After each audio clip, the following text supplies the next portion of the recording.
ये वीडियो जो आप देख रहे हैं ये रशिया यूक्रेन वॉर की नहीं है, बल्कि ये आई है मिडिल ईस्ट से। एक बार फिर से एकदम नई नई वीडियो है। इसमें इजरायली डिफेंस फोर्सेस यानी आईडीएफ लेबनान में मौजूद हिजबुल्लाह के एक बड़े अंडरग्राउंड टनल को ध्वस्त करती हुई साफ दिख रही है।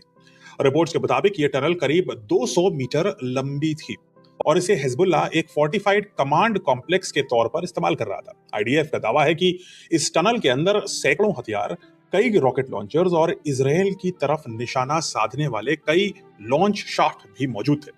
यानी ये सिर्फ एक बंकर नहीं था हिजबुल्लाह का, बल्कि एक महत्वपूर्ण मिलिट्री फैसिलिटी बताई जा रही है। दिलचस्प बात यह है कि यह कार्रवाई ऐसे समय पर हो रही है जब 2 दिन पहले ही लेबनान और इसराइल अमेरिका की मध्यस्थता में एक नए सिक्योरिटी फ्रेमवर्क अग्रीमेंट पर सहमत हुए थे।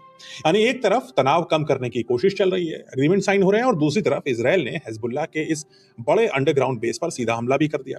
रिपोर्ट्स के मुताबिक इस ऑपरेशन से पहले इसराइल ने अमेरिका को भी जानकारी दे दी थी।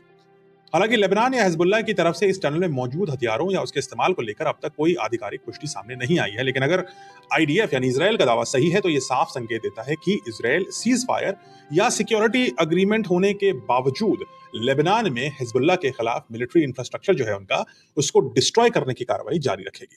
यानी पीस ट्रीटी का कोई मतलब खास नहीं बनता है जब मामला इसराइल और लेबनान का हो। इसका मतलब ये भी है कि मिडल ईस्ट में तनाव अभी पूरी तरीके से समाप्त नहीं हुआ है और इसराइल कभी भी किसी भी पीस ट्रीटी के विरोध में जाकर के कोई ऐसा हमला भविष्य में भी कर सकता है।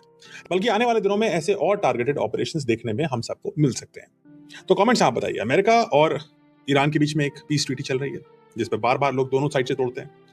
इसराइल और लेबनान के बीच में एक पीस ट्रीटी बन रही है जिसके बनने के 48 घंटे के अंदर ही ऐसे बड़े बड़े हमले होते हैं। क्या मिडिल ईस्ट में वाकई परमानेंट शांति आ सकती है, या मिडिल ईस्ट में शांति का मतलब सिर्फ इतना है कि जो लड़ाई घंटों घंटों चलती थी अब वो दिन बर दिन चलेगी, यानी दिन में एक ही बार हमला करेंगे, यही शांति है।